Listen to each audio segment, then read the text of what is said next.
an aqua frolic that only a seal can enjoy, and enjoy is the word. They're really having fun, because if there's anything a seal likes besides going fishing, it's a chance to show off. Just give them an audience, a chance to perform, and some applause, and no hurdle is too high to stop them. Nobody ever trained a porpoise, but judging by their ability to stand on their tails, they have possibilities.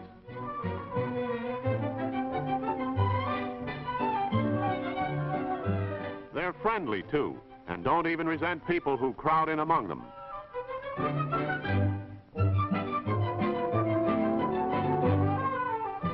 It's plain to see why saltwater fishermen hate to see porpoises appear. They can ruin fishing. Nobody feeds this fellow. In fact, these swimmers are a little afraid they might feed him. Tropical waters spawn big denizens of the deep, such as the giant sea turtle, or the ray, of which some species can inflict a dangerous wound with a sharp spine-like stinger near the base of the tail.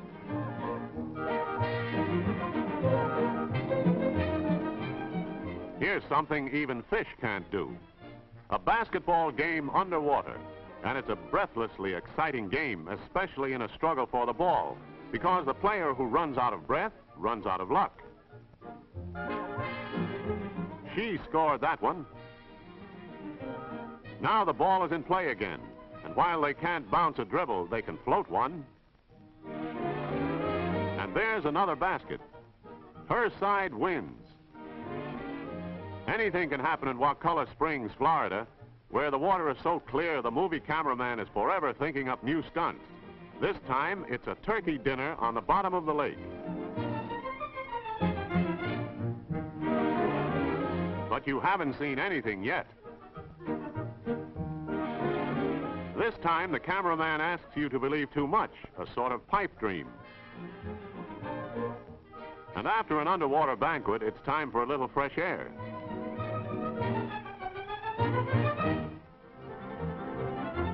More aqua frolics, and the more the merrier with a fast motorboat, but it's well to know how to swim. Water skis offer a fine means of frolic for the expert, with real speed essential to keep those skimmers on top of the water. Imagine doing this even on snow skis. She's towing him to a real test, for here's a stunt few experts have ever accomplished, and this particular expert is no exception.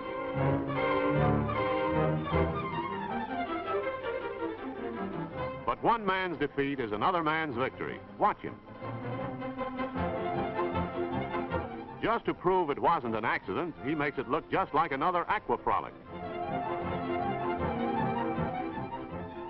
The cameraman gets an unusual shot, and here's the result. Just to show what a breaking wave can do to a small boat, over it goes. But here's a boat that can take it, if they can just get past the breakers. This time they fail to make it, and the big surf boat is turned around and driven back to the beach again.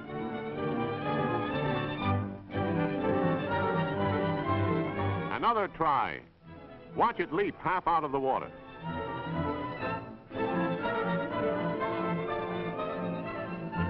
They are winning this time, and now in green water they're safe. That's the trick. Just get through the breakers, and there's nothing to it. Aqua frolics in the rapid river in Maine attract the daredevils. It's a thrilling test of skill in fast water, and it's a master of the sport who gets through some of the rapids without disaster.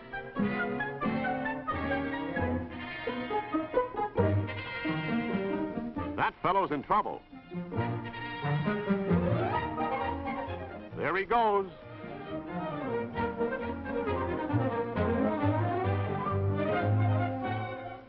It's wicked water in this part of the river, and few have ever gone through it right side up. The river always seems to win this game.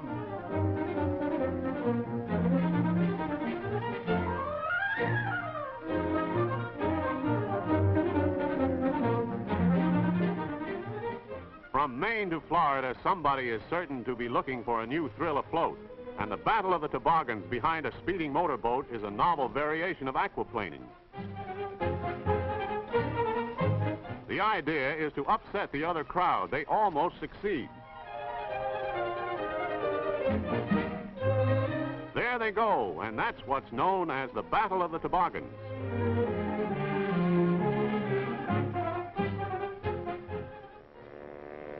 Of all the fun afloat, there's nothing so insane as the racing puddle jumpers. No rules, no disqualifications, and they get away with anything. Even a shortcut across country is okay.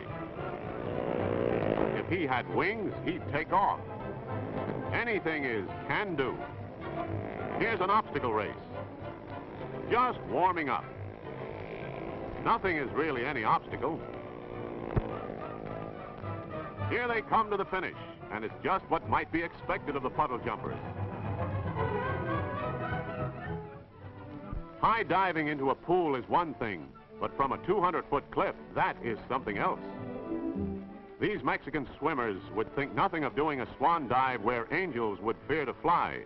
The slightest miscalculation, and he'd have his last headache. High divers at carnivals are paid to do this, but these fellows do it just for fun.